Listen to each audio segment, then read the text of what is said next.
Everyone, welcome back to my channel. This is Pramila Yadav. हम child development के MCQs discuss कर रही हैं। लगभग 20 एमसीक्यूज हमने लास्ट क्लास में डिस्कस किए थे।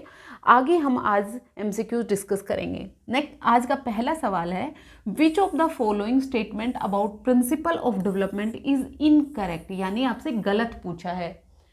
जो विकास के प्रिंसिपल्स हैं उनमें से कौन सा इनमें से गलत है। Development follow a definite pattern, बिल्कुल ठीक है। डेवलपमेंट है वो एक डेफिनेट पैटर्न में होता है। पहले बच्चा बैठना सीखता है, फिर घुटने के बल चलना सीखता है, फिर खड़ा होना सीखता है, फिर चलना सीखता है। तो ये एक डेफिनेट पैटर्न में होता है। Development is influenced by heredity and environment, development आनुवंशिकता और वातावरण का प्रोडक्ट होता है। तो ये बात भी बिल्कुल ठीक है। Development is always uniform in all children, क्या डेवलपमेंट सभी बच्चों में एक जैसे होता है, यूनिफॉर्म होता है। और नेक्स्ट है, development proceed from general to specific, ये बात भी बिल्कुल ठीक है। डेवलपमेंट है वो सामान्य से विशेष की तरफ होता है। पहले बच्चे के पूरे हाथ का डेवलपमेंट होता है, उसके बाद बच्चे की फिंगर्स का डेवलपमेंट होता है। और ये कौन सा प्रिंसिपल ऑफ डेवलपमेंट है? Proximo distal direction of development, कि बच्चे का जो डेवलपमेंट है वो अंदर से बाहर की तरफ होता है। तो ये गलत कौन सा हो जाएगा? Development is always uniform in children, सभी बच्चों में एक जैसा नहीं होता। आपने देखा होगा कई बच्चे बहुत जल्दी चलना सीख जाते हैं, कुछ बच्चे डिलेड चलना सीखते हैं। कुछ बच्चों की भाषा का विकास जल्दी होता है, कुछ बच्चों में भाषा का विकास धीरे होता है, यानी बच्चे जल्दी बोलने लगते हैं, कुछ बच्चे देरी से बोलते हैं। नेक्स्ट क्वेश्चन है, which classroom practice best support the principle of holistic development. Holistic development बच्चे का हर एक एरिया में आपको डेवलपमेंट करना है। 6 एरियाज ऑफ डेवलपमेंट हमने डिस्कस किए थे, चाहे वो फिजिकल हो, सोशल हो, मोरल हो, कोग्निटिव हो, इमोशनल हो और लैंग्वेज डेवलपमेंट। इन सभी का जो डेवलपमेंट है वो आपको कराना है। Focus only the academic achievements, अगर आप सिर्फ और सिर्फ एकेडमिक अचीवमेंट पर फोकस करेंगे तो बच्चे का होलिस्टिक डेवलपमेंट नहीं हो पाएगा। ना तो बच्चे का आप बच्चे को प्लेग्राउंड में खिलाने नहीं ले जाएंगे तो बच्चे का सोशल डेवलपमेंट नहीं होगा, मोरल डेवलपमेंट नहीं होगा, फिजिकल डेवलपमेंट को भी प्रभावित करता है। Emphasis rote memorisation, rote memorisation को तो आपको कभी भी बढ़ावा नहीं देना है। सबसे नेगेटिव पॉइंट है रोट मेमोराइजेशन, आपको याद रखना है। जहाँ पर भी ओनली दिया हुआ हो वो भी नेगेटिव पॉइंट ही होता है हमेशा से डिपे में। Providing activities for the physical, emotional and social growth, ऐसी एक्टिविटी आप प्रोवाइड करें जिससे बच्चे का फिजिकल डेवलपमेंट हो, इमोशनल हो और सोशल हो। उसके आगे है गिविंग फ्रीक्वेंट रिटर्न टेस्ट, बार बार आप बच्चे को रिटर्न टेस्ट देते रहेंगे, उससे कहाँ से होलिस्टिक डेवलपमेंट हो जाएगा। तो इन सब में बेहतर कौन सा है? ऑप्शन सी है। इनमें फिजिकल, इमोशनल, सोशल के साथ साथ अगर कोग्निटिव ऐड होता, लैंग्वेज ऐड होता और मोरल ऐड होता तो और भी अच्छा हो जाता, लेकिन इन तीनों में सबसे बढ़िया यही है, तो हम इसी के साथ जाएंगे। नेक्स्ट क्वेश्चन है, the most important implication of principle of development of teaching is, सबसे बढ़िया इम्प्लीकेशन कौन सा है? Same curriculum for the all children, क्या सभी बच्चों को एक लाठी से हाँके? क्या सभी बच्चे बराबर होते हैं? हमने देखा कि बच्चों में इंडिविजुअल डिफरेंसेस देखने को मिलते हैं, व्यक्तिगत विभिन्नताएं देखने को मिलती हैं। तो सभी बच्चों को आप एक लाठी से नहीं हाँक सकते। हर एक बच्चे का सीखने का तरीका अलग होता है, हर एक बच्चे का आईक्यू लेवल अलग होता है, हर एक बच्चे का फैमिली बैकग्राउंड अलग होता है, हर एक बच्चे का कल्चर अलग होता है, सोसाइटी अलग होती है, हेरिडिटी अलग होती है, इन्वायरमेंट अलग होता है। तो आप सब बच्चों को एक जैसे ट्रीट नहीं कर सकते। तो यूनिफॉर्म आपको नहीं करना है, सेम करिकुलम नहीं करना है, आपको करिकुलम को फ्लेक्सिबल रखना है। Child centred and flexible teaching बिल्कुल ठीक है। जहाँ पर भी चाइल्ड सेंटर में रखकर पढ़ाई होगी वही पढ़ाई सबसे बढ़िया होगी। हम टीचर अपने अकॉर्डिंग बच्चों को नहीं पढ़ाएंगे, बच्चे की नीड्स को ध्यान में रखकर जो टीचिंग कराई जाएगी वही सबसे बढ़िया होती है, सर्वोत्तम होती है। तो ऑप्शन बी हो जाएगा। जहाँ पर भी ओनली है तो उसको तो आप डायरेक्ट हटा दो।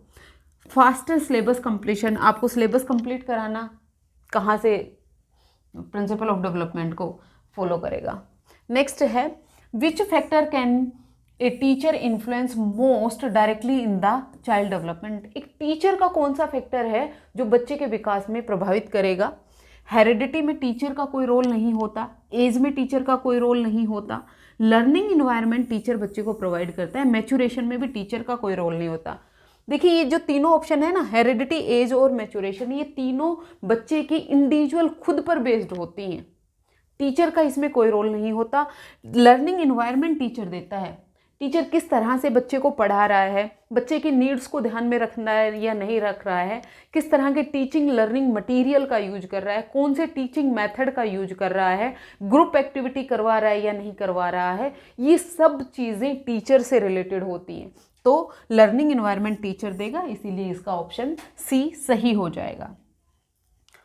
Physical development is related to, बच्चे का जो शारीरिक विकास है वो किससे रिलेटेड होता है, इमोशन से, तो इमोशनल डेवलपमेंट रिलेटेड होता है।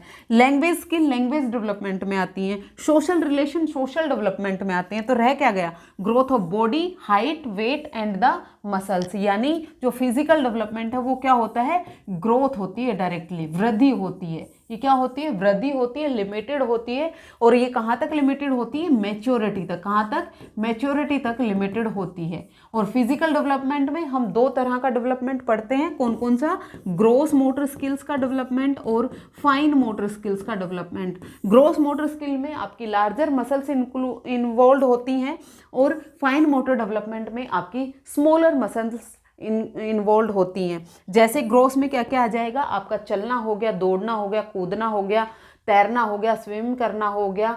और फाइन में क्या आएगा, लिखना हो गया, पेंटिंग करना हो गया, ड्राइंग करना हो गया, ये सब फाइन मोटर डेवलपमेंट में आएगा। Cognitive development mainly includes, cognitive development में क्या क्या होता है, जो चीज़ें हमारे दिमाग से रिलेटेड हैं, हमारे माइंड से रिलेटेड हैं। रनिंग एंड जंपिंग तो फिजिकल से हो जाएगा, मेकिंग फ्रेंड्स सोशल से हो जाएगा, expression of emotion emotional development हो जाएगा, thinking, reasoning and problem solving, जहाँ पर भी आपके दिमाग का यूज होगा, याद करना हो गया, समझना हो गया, प्रॉब्लम सोल्व करना हो गया, सोचना हो गया, लॉजिक लगाना हो गया, थिंकिंग करना, ये सब चीज़ें आपके कहाँ आएंगी, कोग्निटिव डेवलपमेंट में आती हैं। नेक्स्ट क्वेश्चन देखते हैं। A child can speak frequently, एक बच्चा है वो बहुत अच्छे से बोल पाता है but fails to adjust with peer, लेकिन वो अपने जो दोस्त हैं, पीयर कौन होते हैं, सेम एज ग्रुप के फ्रेंड्स, उनके साथ एडजस्ट होने में उसे प्रॉब्लम आती है। दिस इंडिकेट प्रॉपर डेवलपमेंट हो, ये किस चीज़ के बारे में बताता है कि डेवलपमेंट, कौन सा डेवलपमेंट उसका प्रॉपर हुआ है।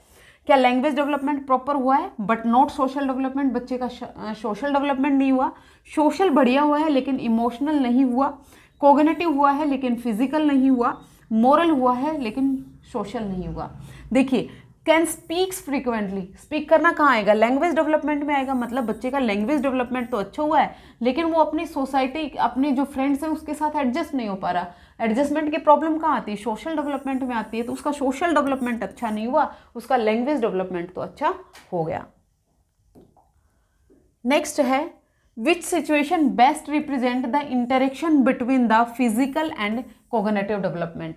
देखिए, जितनी भी तरह के डेवलपमेंट है सारे एक दूसरे पर बेस्ड होते हैं, एक दूसरे को प्रभावित करते हैं, सभी इंटीग्रेटेड होते हैं। प्रिंसिपल ऑफ इंटीग्रेशन हमने प्रिंसिपल ऑफ डेवलपमेंट में पढ़ा है।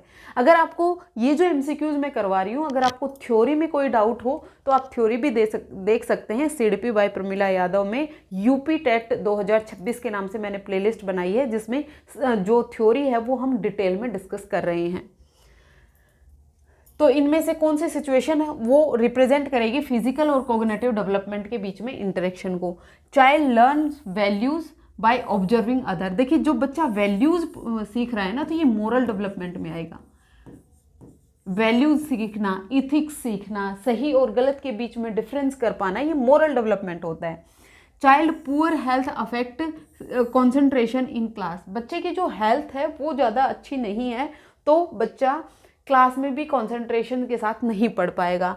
चाइल्ड प्ले विद फ्रेंड, बच्चा अगर अपने फ्रेंड्स के साथ खेल रहा है तो ये सोशल डेवलपमेंट करवाएगा और साथ साथ फिजिकल डेवलपमेंट करवाएगा।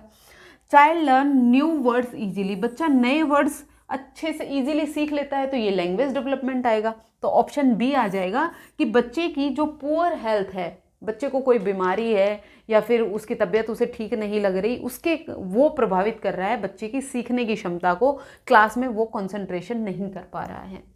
तो ऑप्शन बी इसका आंसर हो जाएगा। नेक्स्ट क्वेश्चन है, emotional development directly affect the learning because it influence. जो बच्चे का इमोशनल डेवलपमेंट है वो डायरेक्टली अफेक्ट करता है उसकी लर्निंग को। यानी बच्चा मान लीजिए क्लासरूम में आया, वो बहुत ज़्यादा डरा हुआ है या फिर वो बहुत ज़्यादा तनाव में है, स्ट्रेस में है, एंजाइटी में है, तो वो अच्छे से नहीं पढ़ पाएगा। ये मसल स्ट्रेंथ, इससे कोई रिलेटेड नहीं है। मसल स्ट्रेंथ है ये आपके फिजिकल डेवलपमेंट से रिलेटेड होती है। मोटिवेशन एंड सेल्फ कंट्रोल, फिर उसके बाद वोकेबुलरी साइज, ये लैंग्वेज से रिलेटेड होती है। हाइट और वेट, ये फिर से फिजिकल के साथ होता है। तो इमोशनल डेवलपमेंट ये लर्निंग को किस तरह से प्रभावित करेगा, इमोशन में क्या क्या होता है, मोटिवेशन और सेल्फ कंट्रोल होता है। बच्चा जब तक नहीं पढ़ेगा, जब तक वो मोटिवेटेड नहीं होगा, जैसे आपका जब तक एग्ज़ाम बिल्कुल पास नहीं आता, आप उतने अच्छे से पढ़ाई नहीं करते, क्योंकि पढ़ाई करने के लिए, लर्निंग के लिए, अधिगम के लिए मोटिवेशन का होना बहुत ज़रूरी होता है। और मोटिवेशन तो हो गया, मोटिवेशन के साथ साथ बच्चे का सेल्फ कंट्रोल होना ज़रूरी है, सेल्फ डिसिप्लिन होना ज़रूरी है। ऐसा नहीं है कि आज नहीं कल कर लूँगा, कल नहीं परसों कर लूँगा, ऐसा नहीं, सेल्फ कंट्रोल भी बच्चे में होना चाहिए। तो ये किस में आता है, ये बच्चे के इमोशनल डेवलपमेंट में आता है। नेक्स्ट क्वेश्चन देखते हैं।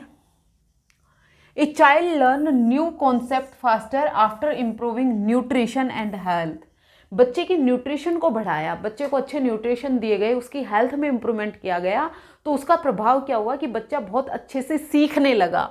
This shows that development is, ये जो सिचुएशन है ये क्या दिखाती है कि development fixed and heredity, development कभी भी फिक्स्ड नहीं होता, डेवलपमेंट हमेशा चेंज होता है। चेंज का मतलब ही डेवलपमेंट होता है, जहाँ पर चेंज होगा वहीं डेवलपमेंट होगा, फिक्स तो होता ही नहीं है। इंडिपेंडेंट इन नेचर, डेवलपमेंट कभी भी इंडिपेंडेंट नहीं होता, डेवलपमेंट डिपेंडेंट होता है एक दूसरे पर। जो 6 एरियाज हैं सारे एक दूसरे पर डिपेंडेंट होते हैं। इंटर रिलेटेड एंड होलिस्टिक, ये बात बिल्कुल ठीक है, डेवलपमेंट है ये इंटर रिलेटेड होता है और समग्र रूप से होता है। ऐसा नहीं है कि पहले बच्चे का फिजिकल डेवलपमेंट होगा, फिर कोग्निटिव होगा, फिर सोशल होगा। सभी टाइप के डेवलपमेंट है वो एक साथ काम कर रहे होते हैं, होलिस्टिक रूप से काम कर रहे होते हैं। ओनली इन्वायरमेंट बेस्ड, ओनली का तो आप ऑप्शन पहले ही काट देना, only heredity, only environment, only learning, only maturation, ये सारे ओनली जो ऑप्शन वाले जितने भी ऑप्शन होंगे वो सारे आपके गलती होंगे। सीडीपी में ओनली लिमिटेड कभी हो ही नहीं सकता है। विच development help A children control fear during the examination. बच्चा एग्जामिनेशन में डरा हुआ है, तो ये जो डर को कौन कंट्रोल कर पाएगा, कौन सा टाइप का डेवलपमेंट डर को कंट्रोल कर पाएगा, तो इमोशनल डेवलपमेंट। बच्चे का इमोशनल कंट्रोल होना बहुत ज़्यादा ज़रूरी होता है, बच्चे के इमोशनल स्टेबिलिटी होना बहुत ज़रूरी होता है। फिजिकल डेवलपमेंट कहाँ से डर को कंट्रोल करेगा, लैंग्वेज डेवलपमेंट भी नहीं करेगा, मोरल भी नहीं करेगा, ये क्या है, इमोशनल डेवलपमेंट है। बहुत सारे एमसीक्यू मैंने डिस्कस कराए हैं, आपको पूरी थ्योरी यहाँ से रिवाइज हो जाएगी। अगर आपको फिर भी थ्योरी में कोई भी डाउट हो तो आप थ्योरी की क्लास जरूर देखिए, आपका कोई डाउट नहीं रहेगा। और एक सिंगल क्वेश्चन ऐसा नहीं होगा कि जो आपके ना बना पाएँ। आप कहीं से भी ये एमसीक्यूज करने के बाद, थ्योरी करने के बाद आप कहीं के भी मॉक टेस्ट लगाना और फिर देखना कि आप सारे मॉक टेस्ट बहुत ईजिली लगा पा रहे हैं। Which stage of development is marked by the fastest physical development. मैंने जब थ्योरी करवाई तो बहुत अच्छे से आपको करवाया था। सबसे ज़्यादा फास्टेस्ट जो फिजिकल डेवलपमेंट होता है वो कब होता है, इन्फेंसी में होता है। और मैंने थ्योरी में बताया था अगर इन्फेंसी ऑप्शन में नहीं गिवन हो तो क्या आएगा, प्री नेटल स्टेज आएगा। कौन सा, prenatal stage, prenatal stage. और अगर प्री नेटल स्टेज और इन्फेंसी दोनों गिवन हो तो प्री नेटल स्टेज आएगा, प्रसव पूर्व अवस्था आएगी। सबसे ज़्यादा जो फिजिकल डेवलपमेंट है वो बच्चे का कहाँ होता है, प्री नेटल स्टेज में होता है, फिर उसके बाद इन्फेंसी में होता है। नेक्स्ट क्वेश्चन देखते हैं। The stage of development in which peer group become most influential. ऐसी कौन सी स्टेज होती है, पीयर ग्रुप कौन से होते हैं, सेम एज के फ्रेंड्स। यानी कोई बच्चा 14 साल का है तो 14 साल के ही उसके जो फ्रेंड्स हैं वो मोस्ट इम्पॉर्टेंट कौन सी स्टेज में हो जाते हैं, वो एडोलेसेंस में हो जाते हैं, किशोर अवस्था में हो जाते हैं। जो उसके पीयर कहेंगे, जो उसके फ्रेंड्स कहेंगे वही सर्वथा सत्य होता है। बाकी चाहे उसके पेरेंट्स हों, चाहे उसके टीचर हों, उनके साथ बच्चों के बहुत सारे कॉन्फ्लिक्ट होते हैं। कौन सी स्टेज में, एडोलेसेंस की स्टेज में। इन्फेंसी में सबसे ज़्यादा इंपॉर्टेंट कौन होता है, फैमिली होती है। फैमिली में भी मेनली उसकी माँ होती है, मदर होती है। अर्ली चाइल्डहुड में टीचर आ जाते हैं। आपने देखा होगा अर्ली चाइल्डहुड के जो बच्चे होते हैं जब वो प्री स्कूल में जाते हैं और उनकी मैडम उनको कुछ भी सिखाती है, चाहे मैडम ने गलती बताया है, बच्चा आपसे लड़ जाएगा कि जो मेरी मैम ने कहा है वही सही है, मम्मा को भी नहीं आता, मेरी मैम ने जो बताया है वही सही है। ये कौन से स्टेज में आता है, ये अर्ली चाइल्डहुड में बच्चे में आता है। फिर लेट चाइल्डहुड में टीचर भी होता है, ये एक स्टेबिलिटी की स्टेज होती है लेटर चाइल्डहुड। इसमें टीचर भी इंपॉर्टेंट होता है, फैमिली भी इंपॉर्टेंट होती है, पीयर भी इंपॉर्टेंट होते हैं। मोस्ट प्रोमिनेंट इसमें कुछ नहीं होता, लेकिन एडोलेसेंस में जो पीयर्स हैं वो मोस्ट प्रोमिनेंट हो जाते हैं। जैसे अर्ली चाइल्डहुड में मोस्ट प्रोमिनेंट कौन है, टीचर हैं, इन्फेंसी में फैमिली होती है। Language development show maximum growth during, सबसे ज़्यादा क्रूशियल टाइम पीरियड भाषा के डेवलपमेंट के लिए कौन सा होता है, ये अर्ली चाइल्डहुड होता है। कौन सा, अर्ली चाइल्डहुड होता है। अगर सिर्फ अर्ली चाइल्डहुड नहीं दिया, इन्फेंसी एंड अर्ली चाइल्डहुड दिया हुआ है। अर्ली चाइल्डहुड अगर आपको ऑप्शन में सिर्फ अर्ली चाइल्डहुड दिया हुआ, दो ऑप्शन बना दे आपको, इन्फेंसी और फिर अर्ली चाइल्डहुड, दो अलग अलग ऑप्शन बना देगा तो आप अर्ली चाइल्डहुड के साथ जाएंगे। 2 से 6 साल, 2 से 6 साल है, ये सबसे ज़्यादा क्रूशियल टाइम पीरियड होता है बच्चे के लैंग्वेज डेवलपमेंट के लिए और उसके अलावा बच्चे के सोशल डेवलपमेंट के लिए। सोशल डेवलपमेंट के लिए और लैंग्वेज डेवलपमेंट के लिए सबसे ज़्यादा जो क्रूशियल टाइम पीरियड होता है वो 2 से 6 वर्ष होता है, अर्ली चाइल्डहुड होता है। नेक्स्ट क्वेश्चन है, which stage is often called as foundation stage of personality development. बच्चे की पर्सनैलिटी डेवलपमेंट के लिए जो फाउंडेशन स्टेज कही गई है, जो नींव की अवस्था कही गई है, वो कौन सी होती है, वो भी अर्ली चाइल्डहुड होता है।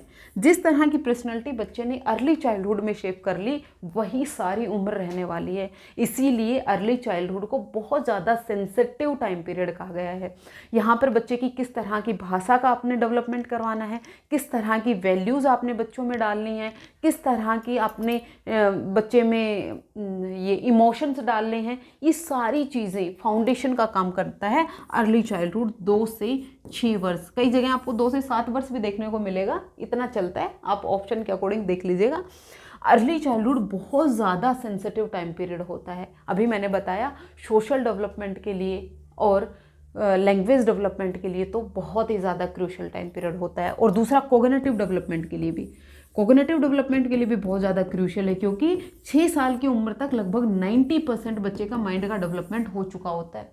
तो इस स्टेज में आपको बच्चे को बहुत अच्छे न्यूट्रिशन देने चाहिए जब बच्चा अर्ली चाइल्डहुड में होता है। बच्चे की जितने भी क्वेश्चन है, अर्ली चाइल्डहुड में बच्चा बहुत सारे सवाल करता है, तो उन क्वेश्चन को उनको कोई लॉजिकल आंसर नहीं चाहिए, लेकिन आपको उसे डांट कर भी नहीं बिठा देना है कि चुप बैठो तुम बहुत सवाल करते हो, क्योंकि इस उम्र में बच्चा बहुत सारे सवाल करता है। इसीलिए इसको फाउंडेशन स्टेज कहा गया है। इस उम्र के बच्चों को लिटिल साइंटिस्ट भी कहा है। किसने कहा है? अगर आपको आंसर पता है तो आप मुझे कमेंट सेक्शन में बताना। नेक्स्ट क्वेश्चन है, abstract thinking and logical reasoning mainly develop during. बच्चे में जो एब्स्ट्रैक्ट थिंकिंग है, एब्स्ट्रैक्ट थिंकिंग है, ये हाईएस्ट लेवल ऑफ थिंकिंग है। Highest level of thinking, highest level of thinking बच्चे में कहाँ आती है? Formal operational stage. और फॉर्मल ऑपरेशनल स्टेज बताई किसने थी? जीन पियाजेट ने। और फॉर्मल ऑपरेशनल स्टेज बच्चे में कौन सी स्टेज में आती है? तो वो आती है एडोलेसेंस में, किशोर अवस्था में, 12 से 18 साल में। यहाँ पर बच्चा अमूर्त चिंतन करने लगता है। किसी भी थिंग पर सोचने के लिए उस चीज़ का सामने प्रेजेंट होना जरूरी नहीं है। जैसे बच्चा अलजेब्रा के सवाल करने लगता है, बच्चा हाइपोथेसिस बनाने लगता है, ये चीज़ ऐसे ऐसे इन स्टेप्स में मुझे सोल्व करनी है, ये सॉल्यूशन नहीं होगा तो ऑप्शन बी भी मेरे पास तैयार है, ये ऐसे नहीं तो ऐसे हो जाएगा, ऐसे। ये क्या है? अमूर्त चिंतन है। ये बच्चा कब करेगा? एडोलेसेंस में करेगा, किशोर अवस्था में करेगा। A 5-year-old child insists on doing tasks independently like dressing and eating. एक 5 साल का बच्चा है, 5 साल का बच्चा यानी अर्ली चाइल्डहुड में, वो कहता है कि मैं खुद से अपने कपड़े खुद पहनूंगा, अपने बटन खुद लगाऊंगा, खुद ब्रश करूंगा, खुद चम्मच से खाना खाऊंगा। This behaviour indicate development of, ये जो बिहेवियर है ये किस तरह के डेवलपमेंट को इंडिपेंडेंट आपको शो कर रहा है? क्या ये डिपेंडेंसी को? नहीं, वो तो इंडिपेंडेंट होना चाह रहा है। वो तो कह रहा है कि मम्मी आप खाना मत खिलाओ, मैं खुद खाऊंगा। ऑटोनॉमी, ऑटोनॉमी को ही इंडिपेंडेंसी कहते हैं। इंडिपेंडेंसी ऑटोनॉमी को ही कहते हैं। तो बच्चा ऑटोनॉमी में जा रहा है। आइडेंटिटी क्राइसिस में बच्चा अर्ली चाइल्डहुड में नहीं जाता, आइडेंटिटी क्राइसिस बच्चा जाता है एडोलेसेंस में, किशोर अवस्था में। मोरल रीजनिंग ऐसा कुछ नहीं है। तो जब बच्चा खुद के काम खुद करना चाहता है, खुद से ही वो बटन लगाएगा, खुद से ही अपने कपड़े पहनेगा, चाहे वो कैसे भी पहने, खुद स्पून से खाना चाहेगा, तो बच्चे में ऑटोनॉमी का डेवलपमेंट हो रहा है। ये कब होता है? 5 साल का बच्चा अर्ली चाइल्डहुड में होता है, यानी प्रारंभिक बाल्यावस्था में होता है। नेक्स्ट क्वेश्चन है, which characteristic is most common in late childhood? Later childhood बच्चे में कौन सी स्टेज होती है? 6 से 12 वर्ष। 6 से 12 वर्ष में कौन सी कैरेक्टरिस्टिक बच्चा शो करता है? रैपिड फिजिकल ग्रोथ नहीं, यहाँ पर जो फिजिकल ग्रोथ है वो एक तरह से आपको रुकी हुई दिखाई देती है। इमोशनल इंस्टेबिलिटी, इमोशनल स्टेबिलिटी बच्चे में किशोर अवस्था में आती है। कब आती है? किशोर अवस्था में आती है। Development of social skills and cooperation, बच्चे में सोशल स्किल्स यानी सामाजिक स्किल्स डेवलप हो रही हैं, कोऑपरेशन सहयोग डेवलप हो रहा है, या आइडेंटिटी क्राइसिस। आइडेंटिटी क्राइसिस बच्चे में किशोर अवस्था में आती है। बच्चा सोशल स्किल्स का डेवलपमेंट कर रहा होता है। लेटर चाइल्डहुड के जो बच्चे होते हैं वो सोशल रूल्स को बहुत अच्छे से फॉलो करते हैं।